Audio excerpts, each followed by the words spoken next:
Nous avons cherché partout, essayé tout, oui, tous les aliments que l'on peut se procurer pour chercher à se fortifier dans un cas spécial de maladie ou de faiblesse. Et rien ne nous a aidés. Et soudain, nous découvrons une chose qui nous soulage réellement. Et s'il nous arrive d'être encore éprouvés par ce même mal, nous prendrons encore cette même chose et verrons le mal vaincu. C'est en nous. C'est quelque chose qui nous fait sortir de notre épreuve. C'est ce que je veux dire en parlant de ce que Christ doit être pour nous et de la manière dont il l'est.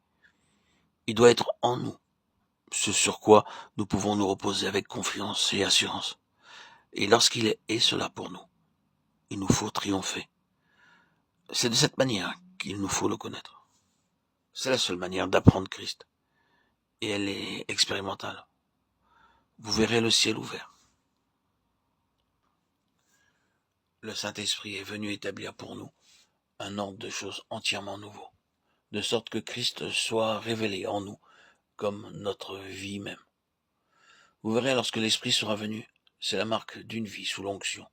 Vous verrez, ce sont de grands moments. Lorsque nous voyons quelques-uns d'entre nous, nous connaissons ces grands moments, à un certain égard. Et quelques-uns d'entre nous, nous en avons vu d'autres avoir leurs grands moments, à un certain égard. Et cependant, nous savions qu'ils connaissaient tout ce qui concerne cette chose, qu'ils en avaient été instruits, qu'ils en avaient entendu parler durant des années. Et tout à coup, après des années, la chose leur a apparu soudain. Et ils ont dit, oh, c'est vrai, je commence à voir maintenant ce dont on m'avait parlé tout ce temps. Je me rappelle de cette histoire où un ami me dit, j'ai fait une découverte. Et je lui demandais quelle est cette découverte. Il me répondit, j'ai découvert que Christ est en moi. Christ en vous, l'espérance de la gloire, est devenue une réalité pour moi. Et je répondis, il y a des années que j'aurais pu te dire cela. Ah, me dit-il, voilà la différence. Je le vois maintenant. Je le sais maintenant. Je le vis maintenant. Voyez ce que je veux dire? C'est simplement cela.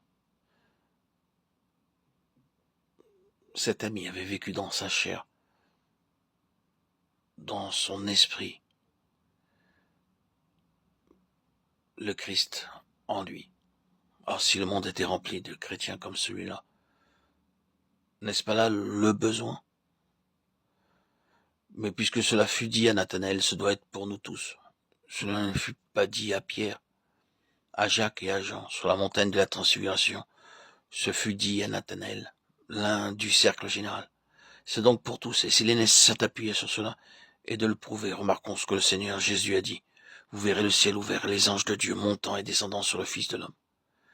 Qu'est-il arrivé? Une transition formidable s'est produite au cours de quelques phrases. Voici un véritable Israélite. Cela, c'est pour Israël, c'est pour Jacob, oui, le père d'Israël. C'est pour les fils de Jacob, l'Israël terrestre.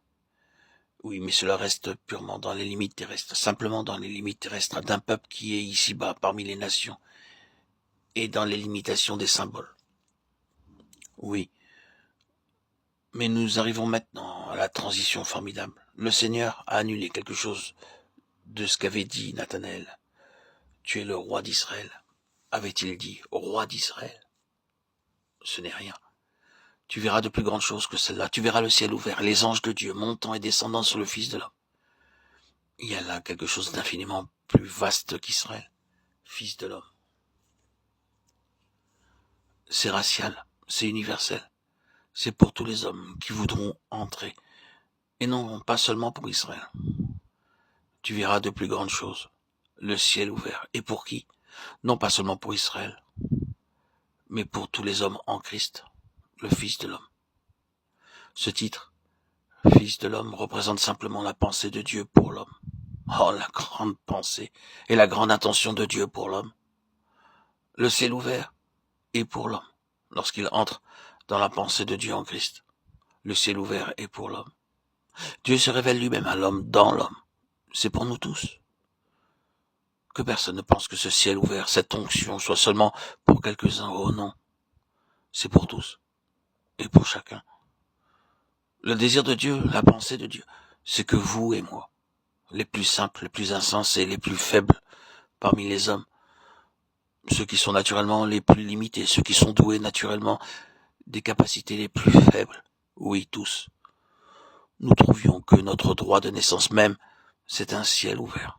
En d'autres termes, vous et moi, nous pouvons venir reconnaître en Christ cette œuvre merveilleuse du Saint-Esprit par une révélation intérieure de Christ et dans une plénitude toujours grandissante. C'est pour nous tous, pour chacun d'entre nous,